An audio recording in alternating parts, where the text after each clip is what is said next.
Donc, louer notre Dieu. Et on va commencer ce culte de louange et d'adoration. Et on ne peut commencer ce culte sans invoquer le nom de celui-là même qui nous rassemble en ce lieu. Donc on va, comme il a dit dans le psaume 91 au verset 14, verset 14, il dit ceci: puisqu'il m'aime, je le délivrerai, je le protégerai. C'est lancé. Je le protégerai, puisqu'il me connaît. Au verset 15, il dit: il m'invoquera et je le répondrai. Je serai avec lui dans la détresse, je le délivrerai et je le glorifierai. Au verset 16, il dit: je le rassasierai de longs jours et je lui ferai connaître mon salut. Amen. Amen. C'est pourquoi on va tous ensemble se tenir debout et on va demander à maman Lucienne qui va élever la voix et qui va recommander ce moment entre les mains du Seigneur, qui va recommander tous les aspects de ce culte entre les mains du Seigneur. Elle va encore invoquer le nom du Seigneur et que son nom se soit glorifié. On écoute la prière de notre Sœur. Père éternel Dieu, nous te bénissons Seigneur. Nous te rendons toute la gloire. Nous te disons merci de ce que tu nous as accompagnés durant toute la semaine, de ce que tu nous as amenés, tu nous as ramenés, Père éternel Dieu. Tu as gardé nos familles, nos enfants. Seigneur, nous te disons merci. Aujourd'hui, nous sommes venus, Père éternel Dieu, devant toi pour t'adorer, pour te louer. Nous sommes venus avec nos fardeaux, avec nos soucis, avec nos problèmes, sachant que tu es la seule solution. Et nous croyons, Père éternel Dieu, que tel que nous sommes venus ici aujourd'hui, nous n'allons pas retourner ici sans que toi, l'éternel Dieu, tu nous décharges. Nous te bénissons en te confiant tout le culte. Nous te confions la direction. Nous te confions ton serviteur. Nous te confions la chorale, ainsi que tout le peuple. Père éternel, nous demandons que ton Esprit Saint descende au milieu de nous, que ton Esprit vienne de nous décharger de tout souci. Père éternel, nous te disons merci, que ton nom soit béni, débute avec nous et termine avec nous, par ta puissance et par ta gloire, au nom puissant du Seigneur Jésus-Christ de Nazareth. Amen. Amen. Gloire à Jésus. Amen. Gloire à Jésus. Amen. Je peux vous rasseoir, s'il vous plaît. Voilà, on va continuer. On va continuer et dans ce même tempo, on a exercé durant tout le mois toute la semaine par le psaume 91. Et dans cette même continuité de ce psaume-là, on va lire le psaume 136. Le psaume 136, on va ensemble le lire, on va faire quelque chose d'exceptionnel ce matin. Louez l'Éternel, car il est bon. Car sa miséricorde durera toujours. Louez le Dieu des dieux. Car sa miséricorde durera toujours. Louez le Seigneur des seigneurs. Car sa miséricorde durera toujours. Celui qui seul fait des grands prodiges. Car sa miséricorde durera toujours. Celui qui a fait les cieux avec intelligence. Car sa miséricorde durera toujours. Celui qui a entendu la terre, qui a étendu la terre sur les eaux. Car sa miséricorde durera toujours. Celui qui a fait les grands luminaires. Car sa miséricorde durera toujours. Le soleil pour présider au jour. Car sa miséricorde durera toujours. La lune et les étoiles pour présider la nuit. Car sa miséricorde durera toujours. Celui qui frappa les Égyptiens de leur premier-né. Car sa miséricorde durera toujours. Et il fit sortir Israël du milieu d'eux. Car sa miséricorde durera La toujours. même fois et la bague étendue. Car sa miséricorde durera toujours. Celui qui coupa en deux la mer rouge. Car sa miséricorde durera Celui qui fit toujours. passer Israël au milieu d'elle. Car sa miséricorde durera Et toujours. précipita les pharaons et son armée dans la mer rouge. Car sa miséricorde durera toujours. Celui qui conduisit son peuple dans le désert. Car sa miséricorde durera toujours. Celui qui frappa les grands rois. Car sa miséricorde durera toujours. Qui tua les rois puissants. Car sa miséricorde durera toujours. Sion, roi des Amoriens. Car sa miséricorde Et durera toujours. Ogog, roi des Bassam. Car sa miséricorde durera toujours. Et donna leur pays en héritage. Car sa miséricorde durera En toujours. héritage à Israël, Son son serviteur. Car sa miséricorde durera toujours. Celui qui se souvient de nous quand nous étions humiliés Car sa miséricorde durera toujours. et nous délivra de nos oppresseurs. Car sa miséricorde durera toujours. Celui qui donna la nourriture à toute chair. Car sa miséricorde durera toujours. Louez Dieu des cieux. Car sa miséricorde durera toujours. Amen. Amen. Gloire à Jésus. Amen. Toi, la parole de mon roi, puis je t'aime de l'amour du Seigneur. Car je vois en toi la parole de mon roi, puis je t'aime de l'amour du Seigneur. Puis je t'aime de l'amour du Seigneur. Puis je t'aime de l'amour du Seigneur.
adorons le Seigneur avec ce chant, avec le groupe de louanges, nous allons revenir pour continuer.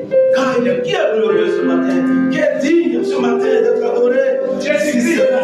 Alléluia. Vous êtes là ce matin pour Jésus. Alors bien-aimé avec ce chant, élevons encore la voix et adorons ce Dieu éternel. Messiah, Elohim, Disco, Maya. Il est glorieux. Adore-le.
Acte 16, partie du verset 6 jusqu'au verset 34. Je vais aller vite, je vais du temps. Acte 16, partie du verset 6. Acte 16, partie du verset 6.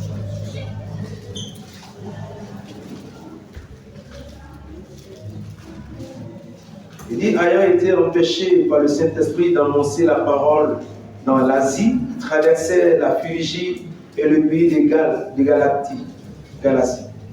Arrivé près de la Mysie, il se disposait à entrer en Bithynie, mais l'Esprit de Jésus ne leur permit pas. Il franchit alors la Mysie et il descendit à Troas. Pendant la nuit, Paul eut une vision. Le Macédonien lui apparut et lui fit cette prière. Passe en Macédoine, secoue-nous. Après cette vision de Paul, nous cherchâmes aussitôt à nous rendre en Macédoine, concluant que le Seigneur nous appelait à y annoncer la bonne nouvelle. Étant partis de Troas, nous fîmes voile directement vers la Samothrace. Et le lendemain, nous débarquâmes à Néapolis. Verset 12. De là, nous allâmes à Philippe, qui est la première ville de l'esprit de Macédoine, et une colonie. Nous passâmes quelques jours dans cette ville. Verset 13. Le jour du sabbat, nous nous rendîmes hors de la porte, vers une rivière, et nous pensions que se trouvait un lieu de prière. Nous nous assîmes et nous parlâmes aux femmes qui étaient réunies. L'une d'elles, nommée Lydie, marchand de poupes de la ville de Thyatire, était une femme craignant Dieu et elle écoutait. Le Seigneur lui ouvrit le cœur pour qu'elle fût attentive à ce que disait Paul.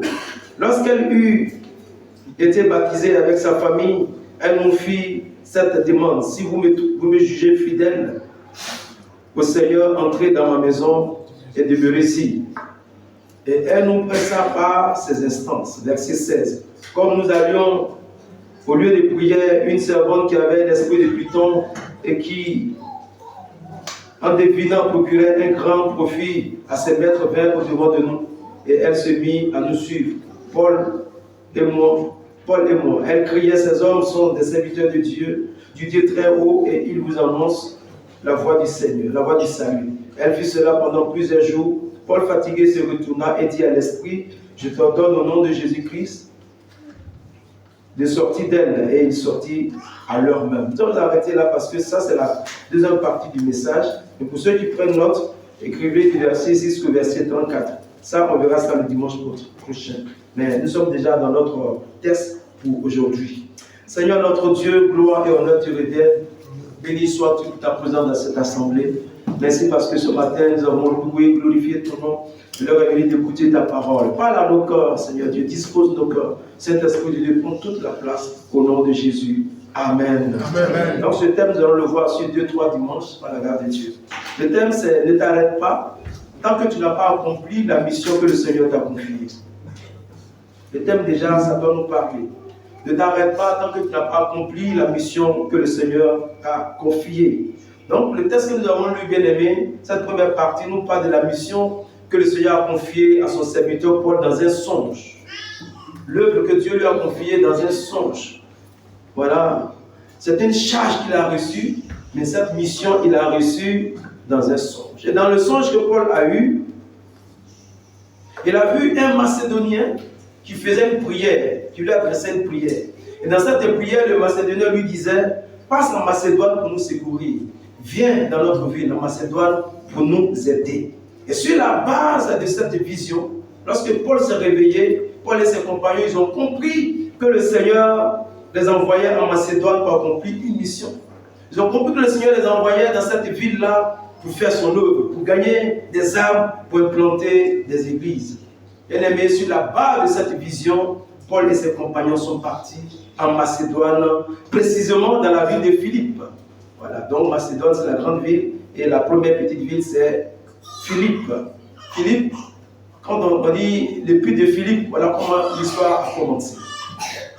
Ils sont allés dans cette ville-là, comme je l'ai dit, pour accomplir la mission que le Seigneur leur a confiée. Ils n'ont pas dit c'est une simple vision. Le chrétien prend tout en considération, surtout quand Dieu te parle.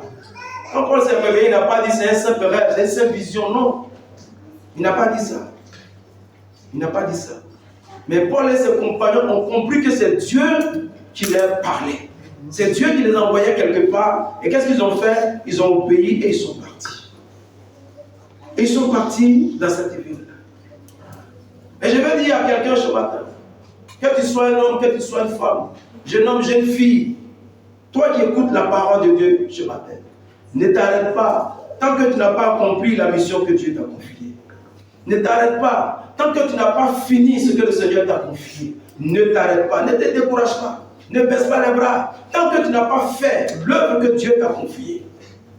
Soyons comme Paul et ses compagnons. Et parce que c'est sur la base de notre mission que le Seigneur va nous juger un jour. C'est sur cette base-là, lorsque nous allons nous retrouver devant Dieu, nous allons nous donner des explications. Alléluia. Que tu sois un jeune, une jeune fille, c'est aussi pour toi la parole de Dieu ce matin. Le même Dieu qui a dit à Moïse qui avait 80 ans, va chez Pharaon, parce que Moïse disait à Dieu que je ne sais pas parler. C'est le même Dieu qui a dit à Jérémie, voilà, c'est le même Dieu qui a appelé Jérémie et lui disait de parler. Lorsque Jérémie lui disait que je suis un enfant. Dieu dit non, ne dis pas que je suis un enfant. On peut être jeune comme vous et avoir sur sa vie un appel. Quand on dit l'appel, ce n'est pas seulement pour devenir pasteur, mais Dieu peut t'appeler a un rôle, a une tâche bien précise. Et c'est ce que j'ai dit ce matin. La mission que le Seigneur t'a confiée, la vision que le Seigneur t'a confiée, ce que Dieu a mis sur ton cœur, ne t'arrête pas. Ne t'arrête pas tant que tu ne l'as pas accompli. Alléluia. Parce que notre Dieu, il est un Dieu fidèle. Et je vais dire aussi à quelqu'un, encourager une personne ce matin, tant que tu n'as pas reçu ce que Dieu t'a promis, ne cesse pas de prier. Ne cesse pas de croire. Tant que tu n'as pas vu ce que Dieu t'a dit, ne t'arrête pas, ne te décourage pas. Ne te décourage pas. Le Seigneur t'a promis quelque chose, il t'a promis quelque chose dans une vision, il t'a promis quelque chose dans une rencontre spéciale. Sache que ce que le Seigneur t'a dit, il va le faire. Alléluia. Parce qu'il est fidèle. Notre Dieu est fidèle. Elle a dit que ce que sa bouche dit, sa main l'a accompli. Alléluia. Bien aimé, la parole de Dieu ce matin, c'est d'encourager le peuple de Dieu en ces temps de la fin, où l'ennemi redoute de fort, en ces temps de la fin, où nous sommes, voilà, devant nous, nous voyons les signes qui annoncent la venue de Jésus, les signes annonciateurs qui prouvent que le Seigneur revient bientôt. Lorsque nous voyons toutes ces choses-là, cela doit nous aider à comprendre que nous devons nous lever pour accomplir ce que le Seigneur nous a confié. Si le Seigneur t'a envoyé quelque part, il faut partir. Si le Seigneur te dit de faire quelque chose, fais-le. Si le Seigneur te dit qu'il faut t'asseoir, il faut t'asseoir. Il te dit lève-toi. Alléluia. Ne résistons pas à Dieu. Mais accomplissons la mission qu'il nous a confiée. Que son nom soit béni. Amen. Et chacun sait la mission que Dieu lui a confiée. Normalement, tu sais. Chacun sait ce que Dieu lui a dit. Chacun sait ce que Dieu attend de lui. Tout enfant de Dieu sait ce que Dieu attend de lui. Maintenant, si tu ne connais pas la mission que le Seigneur t'a confiée, mets-toi à genoux. Prie, demande au Seigneur, il va te révéler ta mission. Alléluia. Alors, donc nous allons sur cette base accomplir la mission que le Seigneur nous a confiée. Nous allons voir le moyen que le Seigneur va donner à Paul et ses compagnons pour accomplir cette mission. Le premier moyen que Dieu va leur donner, c'est la provision. Pour ceux qui prennent note, c'est la provision. Donc nous retournons dans notre tête de base à partir du verset 13. Acte 16. Et dès le jour du sabbat, nous nous rendîmes hors de la porte vers une rivière où nous pensions que se trouvait un lieu de prière. Nous nous assîmes et nous parlâmes aux femmes qui étaient réunies. Verset 14. L'une d'elles, nommée Lydie, marchand de pourpre de la ville de Thyatire, était une femme craignant Dieu. Elle écoutait. Le Seigneur lui ouvrit le cœur pour qu'elle fût attentive à ce que disait Paul. Lorsqu'il eut été baptisé avec sa famille, elle nous fit cette demande. Si vous me jugez fidèle au Seigneur, entrez dans ma maison et demeurez-y. Et elle nous pressa par ses instances. Donc lorsque Paul et ses compagnons sont arrivés dans la ville de Philippe, ils avaient besoin d'une personne de ressources. Puisqu'ils ne connaissaient personne. C'est comme tu viens ici à Lyon, tu ne connais personne. Donc, ton premier réflexe, c'est de rencontrer quelqu'un qui va t'aider. C'est comme ça qu'ils sont arrivés à Philippe, et puisqu'ils ne connaissaient personne, ils avaient besoin d'une personne qui va les aider à s'intégrer, qui va les accompagner dans la vision que le Seigneur leur a confiée. Donc, ils avaient besoin d'une personne de ressources, ils avaient besoin d'un point de chute, si je peux m'exprimer comme ça. Ils ne connaissaient personne, non, rien. Ils cherchent, ils s'attendent à Dieu.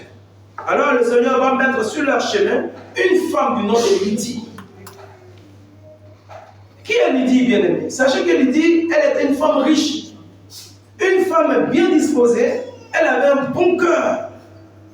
Et cette Lydie, elle va se disposer à leur donner tout le nécessaire pour accomplir la mission que Dieu leur a confiée. Et dans le verset 14, quand nous avons lu, tu peux le relire encore pendant que je vais faire le commentaire. La Bible dit que c'est le Seigneur Jésus lui-même qui a ouvert le cœur de Lydie. C'est le Saint-Esprit qui a ouvert le cœur. C'est Dieu lui-même qui a ouvert le cœur de Lydie. Alléluia. Donc c'est le Seigneur qui va disposer cette femme-là pour être la provision, pour les aider à accomplir la mission. Voilà pourquoi je vais dire à quelqu'un ce matin, lorsque le Seigneur te donne une vision, il te donnera aussi la provision pour accomplir cette mission. Il te donnera aussi la provision. Il te donnera la provision pour accomplir la mission qu'il t'a confiée. C'est comme ça le Seigneur agit. Lorsque le Seigneur t'envoie quelque part, toi il faut d'abord obéir. Il faut partir. Il faut faire ce qu'il t'a dit de faire. Et tu verras que le Seigneur va mettre sur ton chemin des hommes et des femmes. Il va mettre sur ton chemin la provision, tout ce que tu as besoin pour faire ce que lui t'a confié. Amen. Les gens prendront soin de toi. Et c'est ça aussi la provision. Donc nous devons obéir à la vision que le Seigneur nous a donnée. Nous devons accepter la mission que le Seigneur nous a confiée. Peut-être que si tu obéis et que tu pars à Philippe, tu ne trouveras pas une foule, mais tu trouveras au moins une personne. Une personne ressource qui va t'accompagner dans la mission que Dieu t'a confiée. Une personne qui va se disposer pour t'aider. Une personne qui va partager le fardeau avec toi. Alléluia. Et ma prière ce matin, que Dieu trouve des femmes Lydie dans cet estade. Amen. Que Dieu trouve des hommes Lydie dans cet estade. Amen. Alléluia. Est-ce qu'il y a des Lydie parmi nous ce matin? Des hommes, des femmes sur qui Dieu peut compter. Alléluia. Et le Seigneur a ouvert ton cœur. Depuis là, il a ouvert ton cœur pour que tu sois sous des bénédictions pour son église. C'est ça les Lydie. On dit un groupe de femmes. Tout ce groupe de femmes-là, elles n'ont pas compris. Le cœur n'était pas ouvert. Mais toi que Dieu a prédestiné, toi qui as le choix de Dieu, tu comprendras toujours que c'est Dieu qui a l'œuvre. Que le nom du Seigneur soit béni. Ce Dieu merveilleux, ce Dieu glorieux, ce Dieu tout-puissant. Merci Seigneur. Il faut obéir, bien aimé. Obéissons au Seigneur. Allons là où nous envoyer. Faisons sa volonté. Et le Seigneur nous donnera la provision pour accomplir la mission qu'il nous a confiée. Ésaïe, le chapitre 40, verset 10. Qu'est-ce qu'il dit? Ésaïe 40, 10. Il dit, ne crains rien, car je suis avec toi. Ne promène pas des regards inquiets, car je suis ton Dieu. Je te fortifie, je viens à ton secours, je te soutiens par ma droite triomphante. Voilà ce que le Seigneur dit ce matin.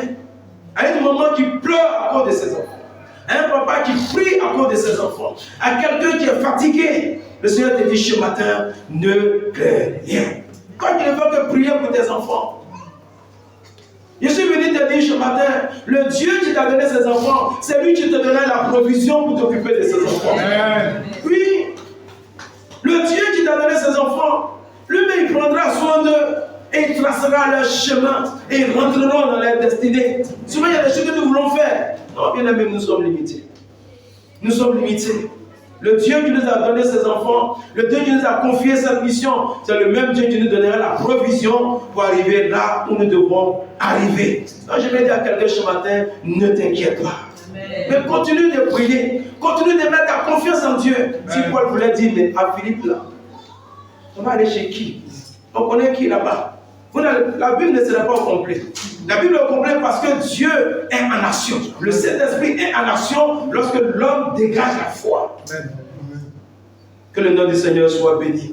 Deutéronome 31, le verset 8. C'est Dieu qui parle encore. Il dit, l'Éternel marchera lui-même devant toi. Il sera lui-même avec toi. Il ne te délaissera point. Il ne t'abandonnera point. Ne crains point et ne t'effraie point. Voilà ce que Dieu dit ce matin à ceux qui acceptent la provision. Amen. Donc toi qui es fatigué, découragé et abattu, je viens te dire ce matin, cette situation que tu traverses, si tu mets ta confiance en l'Éternel, autant voulu de Dieu, il te donnera la provision et tu sortiras de cette situation et tu témoigneras les bienfaits de Dieu au nom de Jésus. Amen. Ce jour-là, tu marcheras la tête haute. Oui, ce jour-là, tu raconteras les bienfaits de l'Éternel. Et toi-même, c'est toi qui vas encourager les autres. Que le nom du Seigneur soit béni. Deux, trois choses que nous devons considérer par rapport à la provision avant de nous arrêter. Le premier élément que nous devons retenir concernant la provision, c'est que c'est le Seigneur qui choisit la provision. Amen. C'est lui-même qui choisit la provision. Et là, nous allons faire un décalage. Nous allons dans 1 Roi, le chapitre 17, à partir du verset 3. 1 Roi 17 et 3. Nous allons voir comment Dieu choisit la provision pour ses enfants. Si vous avez trouvé, j'ai fait la lecture. 1 Roi 17, 3. Pour faciliter la lecture, nous aurons besoin de projecteurs pendant qu'on lit ici. Le peuple de Dieu pourra aussi lire rapidement, facilement. 1 Roi 17, 3, il dit, pars d'ici. Dirige-toi vers l'Orient et cache-toi près du torrent de Kérit qui est en face du Jourdain. Verset 4. Il dit, tu boiras de l'eau du torrent, j'ai ordonné aux corbeaux de te nourrir là. Donc pendant la sécheresse, Dieu va choisir le corbeau pour nourrir son serviteur Élie. Le corbeau va lui apporter du pain et de la viande le matin et le soir, pendant la sécheresse. Mais pour votre information, sachez que le corbeau est un animal impur. Mais c'est cet animal impur que Dieu va choisir comme provision pour nourrir son serviteur. Dieu n'a pas dit l'impur, et lui aussi non plus n'a pas dit l'impur. Mais Élie a accepté la provision que Dieu lui a donnée. Et les messagers ce matin, ce n'est pas nous qui choisissons la provision qui nous convient. Ce n'est pas nous qui choisissons plutôt la provision que nous voulons. Ce n'est pas nous qui choisissons la provision que nous aimons. Non, Dieu ne travaille pas comme ça. Dieu ne fonctionne pas comme ça. Dieu pouvait choisir parmi tous les animaux un animal propre, bien présentable. Mais il va prendre un animal impur. Alléluia. Parce que c'est lui qui choisit la provision pour te bénir. Et ce matin, c'est le Seigneur qui choisit la provision qu'il veut pour te bénir, bien-aimé. C'est Dieu qui choisit la provision qu'il veut pour te parler. Alléluia. Oui. Souvent on veut avoir un autre pasteur. C'est lui qui choisit le pasteur. Voilà. Si tel était notre pasteur, oui, c'est bien, c'est pas mauvais, mais c'est lui qui choisit la bouche qu'il veut pour te parler. Il peut même parler à travers ton mari. Il peut te parler à travers ta femme. Il peut te parler à travers ta soeur. Alléluia. Dans un groupe de soeurs, de cellules, Dieu peut parler à travers une soeur, à tout le monde. Donc, c'est Dieu qui choisit la bouche appropriée à travers laquelle il veut te parler. Et c'est Dieu qui choisit aussi la provision qu'il veut pour te guérir. Alléluia. Il y a des gens que Dieu guérit instantanément, par des miracles. Il y a d'autres, ils doivent aller à l'hôpital. Ils doivent faire une intervention. Oui, c'est comme ça. C'est le même Dieu. Il peut mettre devant toi un médecin. Il peut te guérir instantanément par un miracle. Mais si Dieu te dit d'aller voir un médecin pour faire une opération, il sait pourquoi. Alléluia. Et un jour, je parlais un peu dans ce sens. Et pendant que je prêchais, il y a une soeur qui est sortie, elle pleurait. Parce qu'elle venait de discuter avec son médecin. Je lui ai dit, on va faire une opération. Elle dit, elle ne veut pas. Elle sentait que Dieu tente. Elle est sortie. Sauf une m'appelait après, mais depuis la relation, elle a demandé, non. Elle m'a dit, je ne veux pas. Je ne veux pas. Je ne veux pas. Mais si c'est la personne que Dieu a choisie. Alléluia. Est-ce que Dieu parle à quelqu'un chez Master? Amen. C'est que toi aussi Dieu te parle. La deuxième chose que nous pouvons considérer par rapport à la provision, nous devons accepter aussi la provision que le Seigneur nous donne. C'est lui qui choisit. Quant à nous, nous devons accepter. Nous sommes toujours dans 1 Roi 17. À partir du verset 8, il dit, alors la parole de l'Éternel lui fut adressée en ces mots. Lève-toi, va à Sarepta qui appartient à Sidon et demeure là. Et voici, j'y ai ordonné à une femme veuve de te nourrir. Verset 10. Élie, bien sûr, s'éleva et alla à Sarepta. Comme il arrivait à l'entrée de la ville, voici, il y avait là une femme veuve qui ramassait du bois. Il appelait et dit, va me chercher, je te prie, un peu d'eau dans un vase afin que je boive. Vous connaissez bien cette histoire. Quand l'eau arrive de l'autre côté, Dieu va envoyer Élie maintenant à Sarepta chez une veuve. Toujours pendant la sécheresse. Donc pendant cette période, il y avait une veuve qui traversait aussi des moments difficiles, qui n'avait rien à manger. Et puis elle priait, elle demandait à Dieu de l'aider, Cette veuve, elle était maintenant à son dernier repas avec son fils. Quand ils vont manger, ils vont mourir parce qu'il n'y a plus de repas. Les magasins sont vides, les supermarchés sont vides. On ne vend même plus rien, il n'y a plus rien. Il y a eu 3 années de famine, de sécheresse.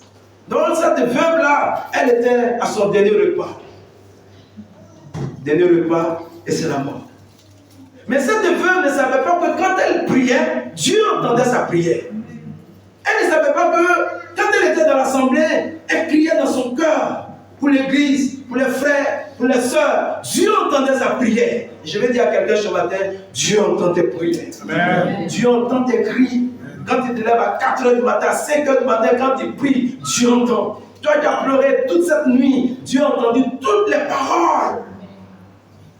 Il sait, et il voit. Et c'est comme ça qu'il a entendu les prières de cette femme. Et comment Dieu va faire pour résoudre les prières de cette femme? Pour résoudre le problème de cette femme?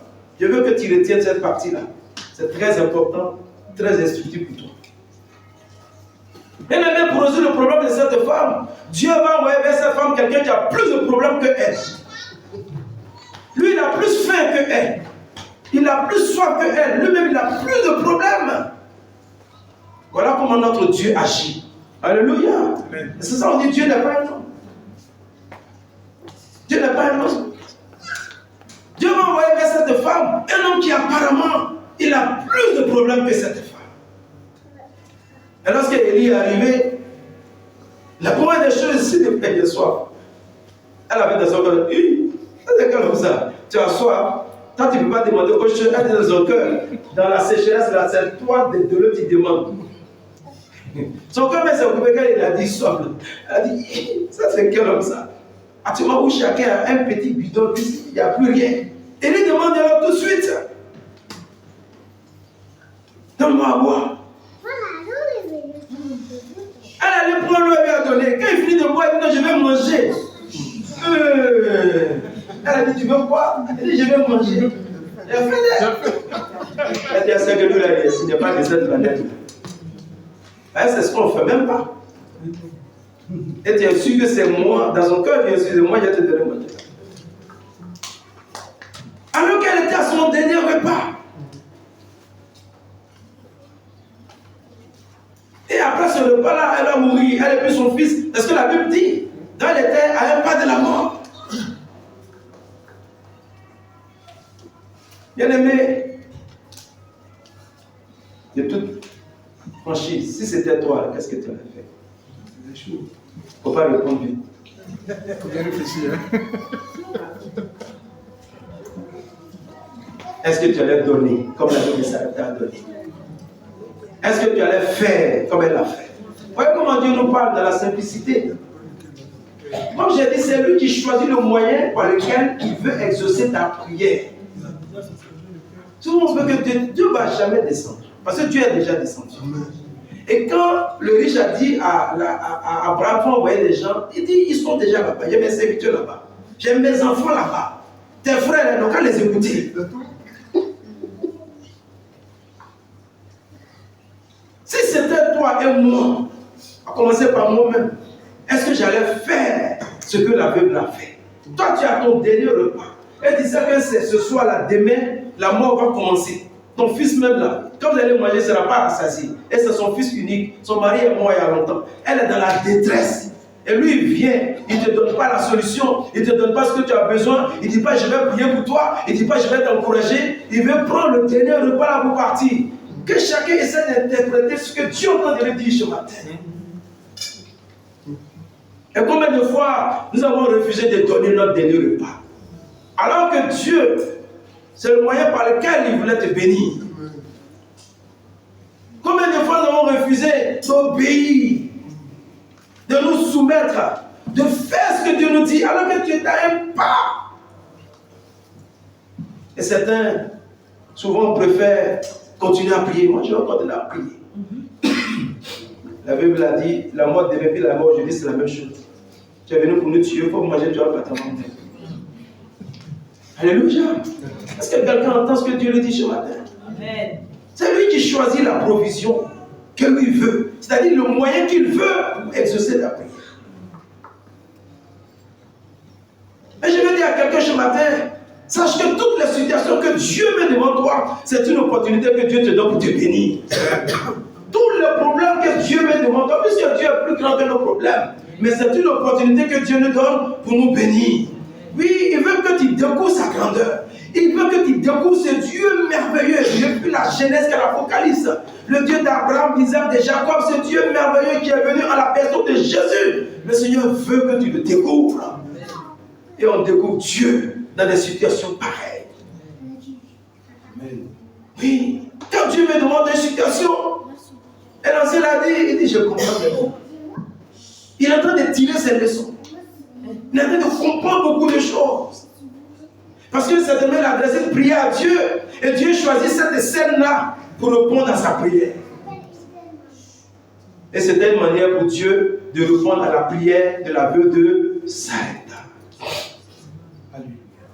Voilà pourquoi dans Romains, retiens ce verset, si tu peux le mémoriser pour toujours. Romains 8, 28. Regarde ce que Dieu dit, c'est pas moi qui le dis. Si tu ne peux pas écrire, il faut retenir. Romains 8, 28 nous dit, nous savons du reste que toute chose concourt au bien de ceux qui aiment Dieu, de ceux qui sont appelés selon son dessein. Toute chose, ce n'est pas quelle situation qui travaille présentement, c'est pour ton bien. Alléluia. L'amertume, la douleur, c'est pour ton bien. Parce que la vie ne s'arrête pas aujourd'hui. Il y a aussi l'an 2027, il y a 28, il y a 30, il y a 40. Et quand on va quitter sur la terre, il y a aussi l'éternité. C'est-à-dire, chaque vie, chaque jour que nous vivons, nous préparons un lendemain. Nous préparons un avenir. Alléluia. Donc il dit ce matin, toute chose concourt au bien de ceux qui aiment Dieu. Problème là, oui. Injure là, oui. Déception là, oui. Douleur là, oui. Donc c'est toi qui permets, oui. Est-ce que nous pouvons acclamer ce Dieu merveilleux là? Voilà comment il agit dans notre vie. Il y a des gens qui sont malades, que tu ne sais pas que c'est parce que tu es malade que tu en vis. Oui. Il y a des maladies, Dieu permet pour que tu vives longtemps. Et Paul dit, guéris-moi. Dieu lui dit, ma puissance se manifeste dans ta faiblesse. Il dit, je suis fort lorsque je suis faible. Un jour, nous allons parler de ça. La troisième chose que nous devons considérer dans la provision, c'est que la provision produit des miracles. Et c'est là que nous allons finir. Nous allons verset 15. Toujours de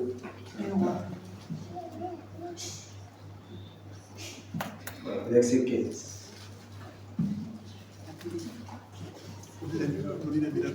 La provision produit le miracle. Ou des miracles. On peut formuler ça de notre manière.